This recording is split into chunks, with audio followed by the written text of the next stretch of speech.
가기사는 증시 각도기. 안녕하세요. 네. 전부터 증시 나침반 안지원입니다. 안녕하십니까. 증시 쪽집게 류호입니다. 네. 오늘 여기 각도기님 대신해서 네. 젊은 피 오늘은 제가 나침반을 모시고 제가 하도록 하겠습니다. 오늘 각도기님 어디 가셔가지고요. 네, 하루 나침반님이 대신 왔습니다. 네. 일단 오늘 장이 좀 별로네요. 요즘 사실 좀 애매한 구간이라 시장이 애매한 구간이라 좀 거래도 그렇고 장의 좀 흐름이 좀 어떻게 좀 힘이 없는 듯한 모습이 최근에 계속 이어지고 있는 그런 상황입니다. 예. 그래서 오늘 시장 자체는 흘러내렸다고 봐야 되겠죠. 거래소는 0.73% 하락해서 2,496. 코스닥은 0.12% 하락해서 815로 마감을 했고요. 개인은 1,500억 거래소에서 매수했고 외국인은 2,200억 매도, 기관은 420억 매수. 코스닥 시장에서도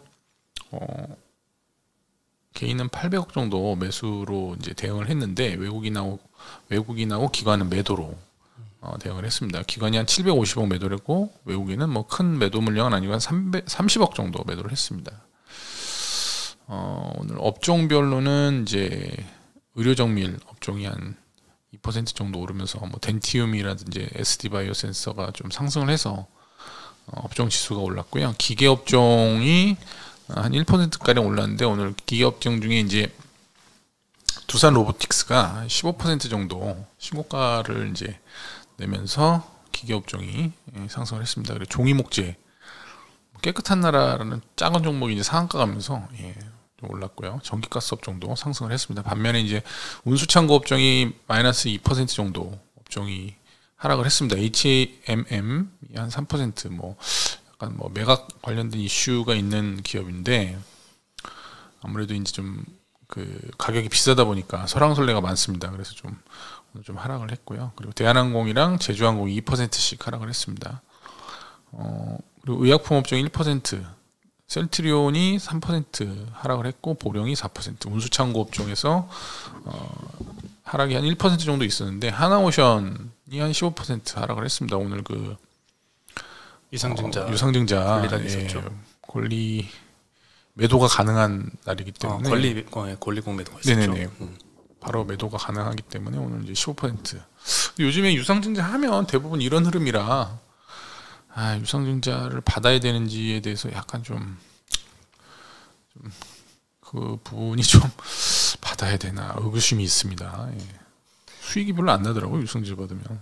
이런 게 좀 교훈이 될 것 같아요. 사실 유상증자는 이미 예전에 공시가 났었고 권리는 다 확정이 됐었는데 권리 공매도 일에 이제 파는 거잖아요. 근데 네네. 이거는 이렇게 권리 공매도 일마다 이렇게 빠지는 현상이 반복이 되면 이제 좀 갖고 있는 주식 유상증자 권리 공매도 일 되기 전에 좀 미리 팔 수 있을 것 같아요. 그게 좀 나을 것 같습니다. 보통 기준일 전에 파는 게 맞는 것 같더라고요. 그때 그 이후로 좀 요즘에 시장이 안 좋다 보니까 하락하는 경우들이 많아서 최근에 이제 시장 오늘 같은 경우도 그렇지만 이제 성장주 쪽에서는 로봇이라든지 AI, 비만 치료제, 자율주행 이런 것들만 좀 상승하는 그런 흐름이고요. 돌아가면서 순환매를 돌고 있고 금일은 또 반도체가 이제 어제 좀 안 좋았다가 오늘은 그냥 큰 흐름이 없었는데 아무래도 이 반도체 쪽 같은 경우에 이제 구디즈 배드가 아닌가. 구디즈 배드? 네. 아니 엔비디아 실적 나온 뒤로부터 안 좋더라고요. 네, 그때 이후로 빠져가지고 잘 나왔잖아요. 네, 잘 나왔는데 안 좋은 물론 이제 베타콤플리라고 이제 선반영이 됐을 수 있는데 그래도 4분기 기대감이라든지 이런 것들이 있는데 이제 하락하는 거 보면 좀 기대감으로 많이 올라서 그런 게 아닌가 그런 좀 생각이 좀 들더라고요. 그래서 반도체 같은 경우에 이제 리포트 보면은 이제 연간 전망을 내년 연간 24년도 전망을 이제 한 애널리스트들이 좀 이제 최근에 발표를 많이 하고 있는데 일단은 AI 부분에서 이제 내러티브가 좀 있다. 스토리가 AI가 되잖아요. 그래서 그쪽에서는 성장의 명분이 될 거다 이렇게 얘기를 하는 그런 측면이 있고 기존의 레거시 쪽 그 반도체 부분이 내년에는 기저 효과하고 반등이 좀 이루어질 거다 이렇게 좀 보는 시각입니다. 그래서 내년도 메모리 수요 증가율은 한 15%, 공급 증가는 한 8% 보면서 공급이 좀 부족할 거다.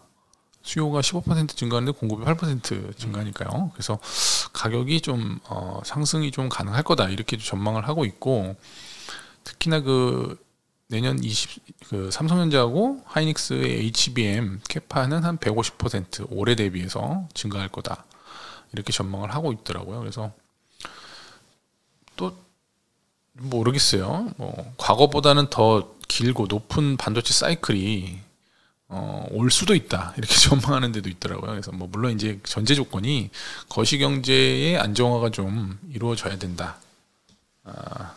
근데 내년에 경기 침체가 올 수도 있는데 안정화가 될지는 잘 모르겠네요. 그래서 반도체도 이렇게 되게 좋게 전망하는 쪽도 있는데 정 반대로 오히려 하는 데도 꺾인다. 예, 네, 뭐 이렇게 전망하는 데도 있죠. 누구죠? 네, 송명섭 애널리스트. 네네.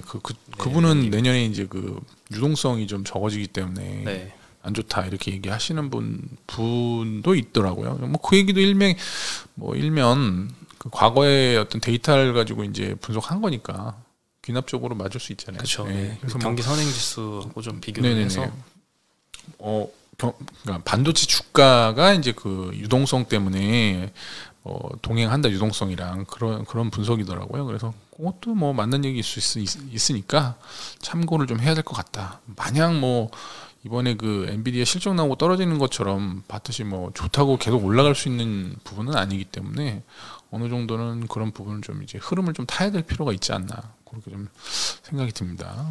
저도 뭐 반도체를 좋아하지만은 최근에 너무 반도체 싫어가지고 추격 매수를 했더니 된통 그냥 추격 매수 하자마자 빠지더라고. 아, 빠졌다고요? 내가 추격 매수했더니 빠지더라고. 추가로 막 불타기죠. 물타기가 아니고 불타기를 좀 했더니 그냥 뭐 너무 좀 욕심을 부렸나? 뭐 그런 생각이 좀 들더라고.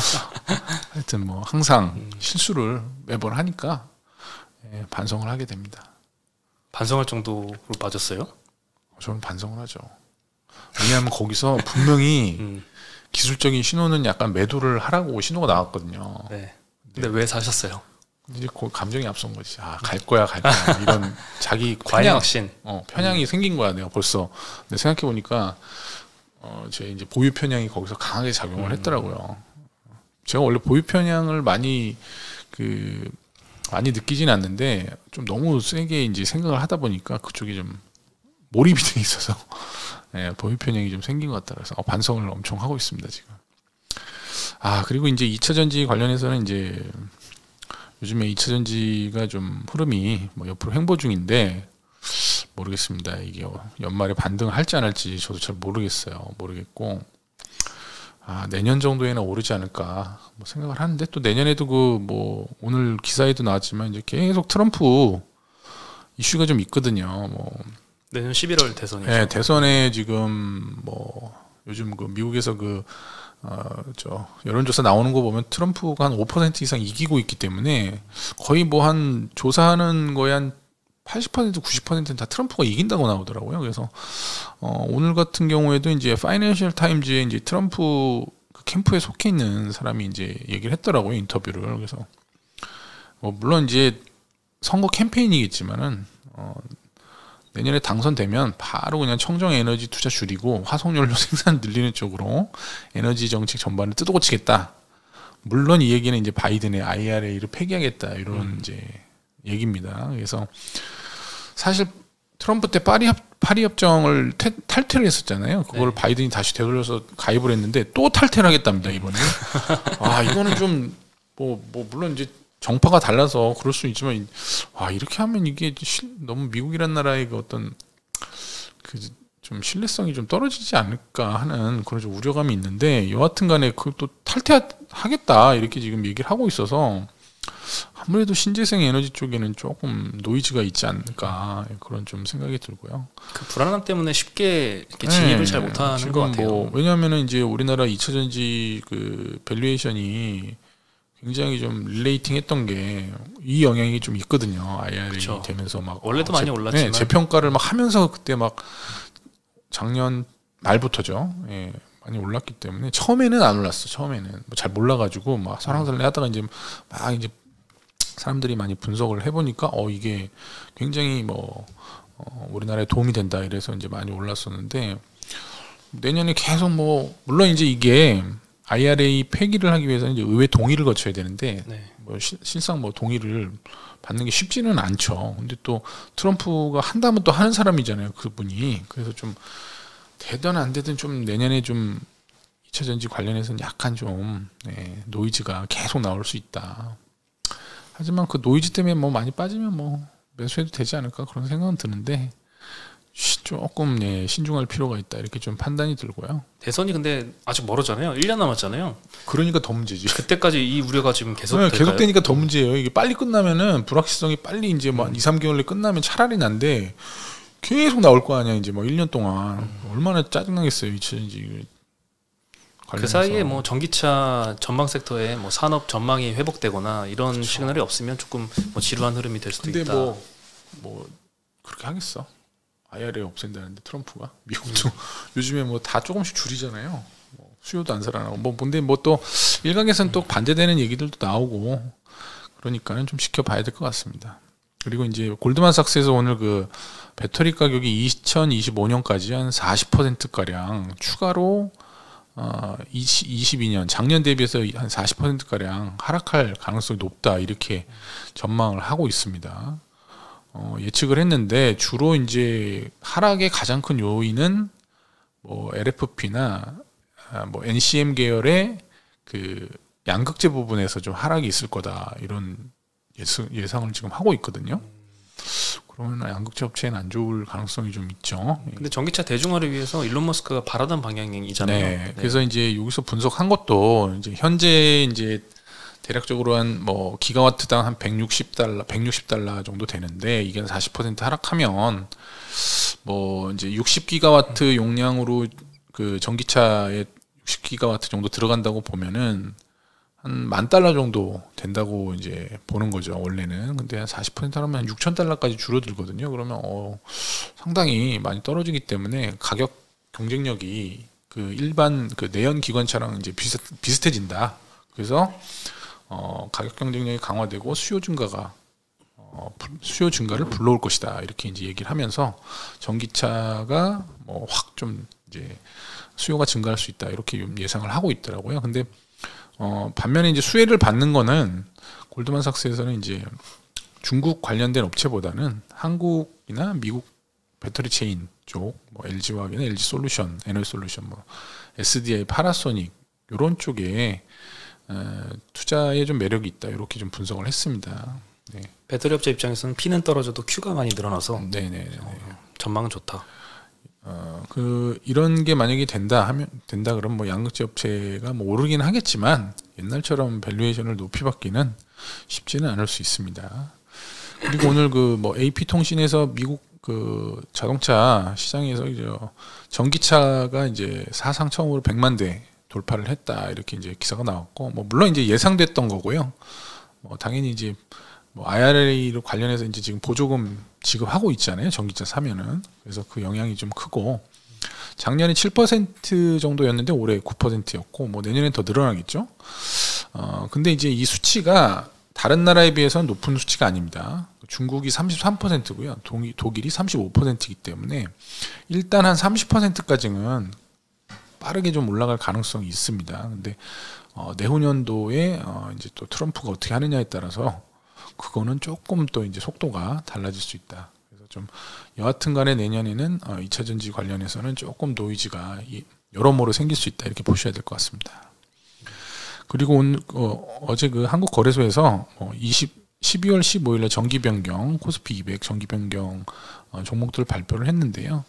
원래 이제 영풍재지가 이제 폭락하기 전에는 편입이 될 수도 있었는데, 네, 폭락을 좀 하면서 뭐 이제 앞으로는 편입이 좀 안 될 것 같고, 파두도 이제 뭐 편입이 코스닥 150에 이제 뭐 될 수도 있었는데요. 뭐 약간 이번에는 그냥 좀 여러 가지 이슈가 있어서 심의에 따라서 미편입되는 걸로 다행이네요. 편입되기 전에 이슈가 터져서. 네. 코스피 200에는 뭐 세아베 스틸, 뭐 TCC 스틸, 뭐 KG 모빌리티, 사마알미늄, 뭐 뭐 영업무역 홀딩스 이런 종목들이 이제 편입이 되는데 예전에는 뭐 편입이 되면 약간 이제 공매도가 되기 때문에 네. 뭐 약간 뭐 편입돼도 별 효과가 없었는데 악재 있을 네, 수도 있죠. 공매도가 지금 금지돼 있는 상태라서 편입되는 종목들도 조금 관심을 좀 갖고 보면 괜찮지 않을까. 뭐 거기 뭐 TCC 스틸은 뭐 사마알미늄하고 이런 것들은 뭐 전기차 뭐 2차 전지 관련된 것들이니까 예. 그래도 뭐 큰 효과는 없지 않을까. 뭐 그렇게 좀 보고 있습니다. 코스닥에서 뭐 편입된 종목 17개인데요. 코스닥 150에 대부분 다 뭐 HBM 관련주라든지 로봇 관련주 뭐 그다음에 그 AI 관련주들 그런 것들이 많이 올라갔더라고요. 프로텍, 뭐 SPG, 엠노, 큐렉소, 아이센스, 셀바스 AI 뭐 기타 등 이런 것들이 이제 많이 하나기술, 보로노이, 루닛 이런 것들이 편입되는 거 보면은 이제 당연히 이런 종목들이 최근에 강세를 보였기 때문에 강세 보인 그 종목들 위주로 이제 새로 편입이 되거든요. 그래서 최근에는 요런 그 관련된 아까 말씀드린 그런 업종들이 시장에서도 좋았다 이렇게 보시면 될 것 같습니다. 오늘 셀트리온 빠진 것도 그 지수하고 좀 관련이 있는 것 같아요. 이게 네. 합병이 되면 그렇죠. 네, 대주주의 지분율이 좀 높아지면서 유동 비율이 줄어들잖아요. 네. 그러면 지수 내 비중도 좀 줄어들 수 있어서 그 우려 때문에 오늘 한 3% 정도 급주도 좀 하락한 경향이 있는 것 같아요. 셀트리온은 약간 뭐 개인적으로는 별로 선호를 하지 않아요. 약간 뭐 지배 구조 관련해서 제가 선호하지 않는 그런. 네. 근데 그게 해소가 되잖아요. 그래도 선호하지 않으세요? 아, 선호하지 않습니다. 말은 뭐 자식한테 안 물려주겠다고 하는데 뭐 모르죠. 그럴 가능성이 별로 없어서 또 뭐 찢어서 또 붙이지 않을까. 아, 또 찢는다? 아니 뭐 예전에도 찢었던 거 붙인 거잖아요 이번에. 네. 한 5년에 한 번씩 찢었다 붙였다 하니까. 근데 제가 아까 전에 이제 그 얘기를 했는데 우리나라 그 2010년도부터 23년까지 코스피 지수 상승률은 32%예요. 2010년도부터. 10년도부터. 네. 올해까지 23년도까지. 그거밖에 안 올랐어요. 네. 코스닥은 64% 올랐습니다. 네. 반면에 코스피 시가총액은 90% 증가했습니다. 코스닥 시가총액은 더 많이 324% 증가했습니다. 지수는 64% 올랐는데 왜냐면 이게 계속 들어오거든. 신규 상장이 들어오잖아요.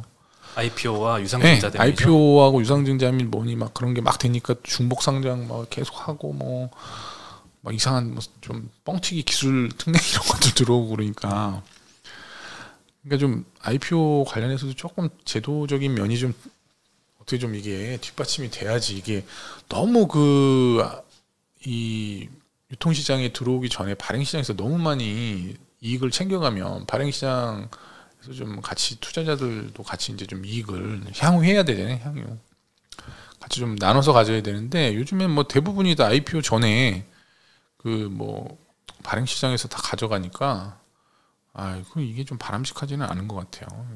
너무 또 지수 대비해서 시가총액만 늘어나니까 이게 맞는 건가? 그러니까 자꾸 뭐 해외로 가려는 그런 니즈들이 굉장히 크잖아요. 이런 건 좀 바람직하지 않다. 사실 미국하고 비교해 보면 IPO 할 때 그 지수를 산정하는 방식이 조금 달라요. 우리는 LG엔솔이 100조짜리가 만약에 상장을 하면 그대로 이제 물타기가 돼 버리는데 미국에는 만약에 100조짜리가 상장하면 100조 원만큼 시가총액이 엎어가지고 지수를 다시 계산해 주거든요. 그것 때문에 좀 ETF를 투자할 맛이 나는데 우리나라는 그냥 희석되는 것밖에 없어가지고 그 방식이 조금 차이가 있는 것도 영향이 좀 있는 것 같아요.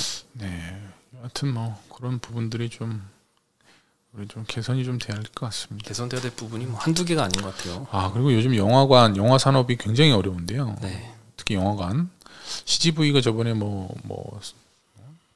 또 저 유상증자 하면서 난리가 났었는데 지금 롯데시네마도 굉장히 지금 재무 구조가 안 좋다고 합니다. 올 3분기까지 뭐 적자가 한 60억 쌓여 있고 또 차입금을 또 상환을 해야 돼서 지금 신종 자본증권을 발행해서 지금 돌려막기를 하고 있는 상황이고요. 거기에 이제 원래 롯데시네마를 운영하는 업체 롯데컬처웍스라는 업체인데 본사 직원 한 20% 구조조정 지금 하지 않겠냐라는 그런 얘기들이 나오고 있고 조만간 이제 여러 이제 적자 점포 그 영화관을 지금 폐점할 거다 이렇게 얘기를 하고 있습니다. 그래서 신사점을 비롯해가지고 뭐 부산의 대형점, 뭐 경기 안양 쪽에 있는 영화관, 광명점, 뭐 도곡점, 뭐 오투점, 뭐 하여튼 뭐 무지하게 지금 정리를 하겠다 이렇게 좀 아마 이제 얘기가 나오고 있는 것 같습니다. 그래서 영화관이 좀 너무 사라지는 게 아닌가. 이러면 나중에 아마 남아있는 영화관은 굉장히 비싸지지 않을까. 예, 뭐 예전에 영화관 갈 때 굉장히 뭐 그냥 편하게 가서 영화 한 편 보고 올 수 있는 그런 여유가 있었잖아요. 근데 요즘에는 이제 점점 비싸지고 앞으로 이렇게 없어지면 접근하기도 어렵고 이제는 뭐 물론 이제 OTT 때문에 안 가는 거긴 하지만 그래도 옛날에 그 어떤 과거에 또 그런 감성이 좀 없어지는 게 아닌가 그런 좀 안타까운 또 생각이 듭니다. 그래서 또 요즘 사람들이 긴 영상을 못 봐요. 그렇죠. 2시간 내내 한 영상을 이렇게 보고 있는 걸 좀 힘들어하는 것 같아요. 지루해합니다. 15초짜리 이런 거 위주로 많이 보다 보니까 특히나 그 젊은 세대들은 요즘에 뭐 숏폼이다 뭐 또 있죠. 그런 것들 뭐 짧은 한 15초 정도의 영상에 익숙해져 있기 때문에 뭐 긴 뭐 2시간짜리 이런 거에 또 좀 지루함을 느낄 수가 있겠죠.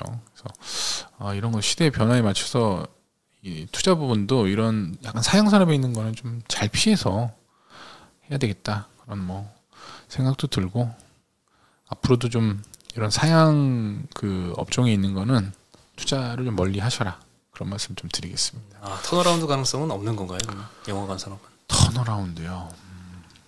턴어라운드 가능성 있을까요? CGV가 저번에 유상증자 할 때 비판 많이 받을 때 발표했던 전략이 일반 영화관들은 이제 OTT 같은 걸로 많이 대체되니까 수요가 주는 게 확실하고 그 대신 IMAX 같은 좀 프리미엄 굉장히 좀 극장에서만 누릴 수 있는 이런 것들 위주로 좀 재편을 많이 하겠다고 했거든요. 예전에는 정말 영화관을 그냥 뭐 편하게 영화나 한 편 볼까 이런 그런 느낌이었는데 요즘에는 그런 느낌이 아니고 뭔가 특별한 거를 보러 가야 되는 그런 이제 대작이 개봉을 해야죠. 바뀌지 않았나 이제 약간 그래서 좀 이게 접근성이 떨어져서 과연 이게 산업으로서의 어떤 돈 버는 그런 시스템이 다시 돌아올까 옛날처럼 소수만 가서 보는 부분이 좀 쉽지는 않을 것 같거든요. 그래서 좀 개인적으로는 이쪽에 투자하는 건 조금 별로다. 그렇게 갖고 계신 분들은 좀 하여튼 죄송한데 제 개인적으로는 개인 생각이니까 그냥 참고만 하셔라 말씀드리겠습니다. 그리고 이제 파도 얘기를 좀 이제 아까 드렸었는데 파도가 이제 최근에도 뭐 IPO 하면서 뭐 사실 그거를 속인 거잖아요. 뭐 얘기를 하면 되는데 그걸 안 했기 때문에 뭐 제가 봤을 때는 뭐 다 알고 있는 건데 뭐 얘기를 안 한 것 같긴 하지만 뭐 내부 사정은 제가 잘 모르니까요. 자세한 거는 뭐 언급드리기가 좀 그런데 어제 이제 그 아마 스톡옵션 비등기 임원 두 분이 스톡옵션 행사해가지고 각각 1만 주씩 취득을 했다고 합니다. 그래서 이제 두 사람이 한 2만 주를 갖고 있었는데 3만 주로 늘어났다고 하고요. 이게 이제 또 취득한 가격이 100원이에요. 지금 파도가 2만 200원인가? 2만 2천 원인데 거의 200배 이상. 물론 이제 이게 1년 뒤부터 팔 수 있기 때문에 당장 매도를 할 수 있는 건 아닙니다만은 스톡옵션을 100원에 이제 받았기 때문에 뭐 내년에 1년 지난 다음에 팔게 되면 200배 이상의 차익을 얻는 걸로 그렇게 이제 나오고 있고요. 총 256만 주가 스톡옵션으로 지금 발행이 돼 있고 전체 지분의 5.3% 정도 발행이 돼 있다고 합니다. 그래서 내년에 이 물량 말고도 이제 또 이제 해제되는 물량들이 있기 때문에 이건 가면 갈수록 물량만 나올 가능성이 높다. 그래서 투자를 좀 조심하셔라. 그런 의미에서 가져왔고요. 100원에 받은 게 한 164만 주. 굉장히 많죠. 그다음에 뭐 4,500원, 7,000원 뭐 이렇게 스톡옵션 발행을 한 게 많이 있다고 합니다. 총 뭐 256만 주니까 3분의 2는 100원에 받았고요. 뭐 나머지는 4,500원. 뭐 하여튼 이런 것들도 다 싸게 받은 거라 차익 실현 욕구가 1년 뒤에는 좀 커질 수 있다. 물량이 많이 나올 수 있다. 이렇게 좀 보셔야 될 것 같고요. 그래서 파도는 조금 이런 부분들, 그러니까 물량, 이런 게 많이 나올 수 있기 때문에 그런 걸 염두에 두시고 매수를 하셔야 된다. 이렇게 말씀드리겠습니다. 물론 이제 스톡옵션은 꼭 필요한 거긴 하죠. 뭐 작은 회사의 입장에서는 이런 걸 또 해야 인재를 뭐 많이 또 영입을 할 수 있는 거지만 이거를 또 볼모 삼으면 안 되잖아요. 개인 투자자한테 물량을 넘기는 식으로. 그래서 좀 정직한 그런 어떤 IR이 필요한 게 아닌가. 네. 그런 좀 생각이 드네요. 제발 이제 그만 파였으면 좋겠네요. 이제 파도 끝이 없다는 얘기 안 나오고 그만 좀 뭐 파도 아무것도 안 나왔으면은 그런 좀 바람을 좀 해봅니다. 제가 오늘 준비한 소식은 여기까지입니다. 네. 네.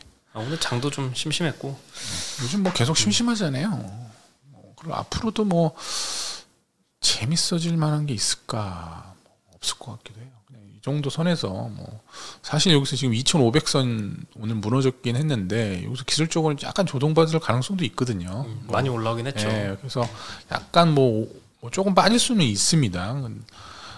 그렇기 때문에 그렇다고 뭐 연말에 뭐 2,600 간들 화려하게 수익을 뭐 엄청 주는 그런 장이 나올까요? 안 나올 것 같은데 그냥 뭐 조금 뭐 오르는 흐름으로 가지 않을까 대형주들. 왜냐하면 2차 전지 같은 거 안 움직이니까요. 그런 거 안 움직이고 코스닥에서도 움직이는 거 보면은 IPO 종목들만 반짝 뭐 하루 이틀 뭐 오늘 같은 경우도 그랬지만 그런 이제 단타성 종목들만 많이 움직이고 뭐 로봇 관련된 것들만 좀 움직이는데 그것도 로보틱스 두산 로보틱스만 좀 움직이더라고요. 그것만 가더라고요. 네, 그게 아무래도 걔는 좀 수급적으로 좀 깨끗한 그런 측면이 있고 아무래도 걔도 이제 그 편입 이슈가 좀 있잖아요. 계속 이제 가면 그리고 이제 로봇 관련주 중에 걔가 이제 시가총액이 제일 크니까 그런 이제 프리미엄을 좀 누리는 게 아닌가 그런 생각이 들고 아무래도 뭐 AI나 로봇이나 이런 것들은 뭐 어차피 장기적으로 될 수밖에 없는 산업이라 근데 고민되는 게 살만한 게 그렇게 좀 실적을 보면 쉽게 손이 나가질 않아서 이게 굉장히 좀 이게 좀 어렵더라고요. 성장주들은 보통 손이 잘 안 나가는 재무제표죠. 이걸 뭐 많이 사기도 어렵고 또 그런 쪽에 또 투자를 잘 하시는 분들은 모르겠는데 저는 뭐 그쪽으로는 좀 약간 제가 좀 젬병이라 못하고 있습니다. 저도 사긴 해야 되는데 자율주행 관련된 건 있는데 요게 없네요. 로보틱 AI랑 로봇 쪽은 편입을 좀 하고 싶어도 할 만한 게 제 개인적인 그 기준에 없어서 못 하겠더라고요. 안타깝긴 합니다. 네, 뭐 코스피 지수 상승 기대보다도 개별 종목들 잘 고르면서 아웃퍼폼을 노려야 될 것 같습니다. 올해 말까지는. 네, 좀 뭐 반도체나 이런 것들이 상승하면 뭐 좋지 않을까. 2차 전지도 좀 뭐 오르면 좀 좋은데 워낙 센티멘트가 안 좋아가지고 어떻게 될지 모르겠네요. 하여튼 뭐 그래도 편안한 주말 보내시고요. 다음 주는 다시 각도기님이 오셔서 진행을 하실 겁니다. 네. 안녕.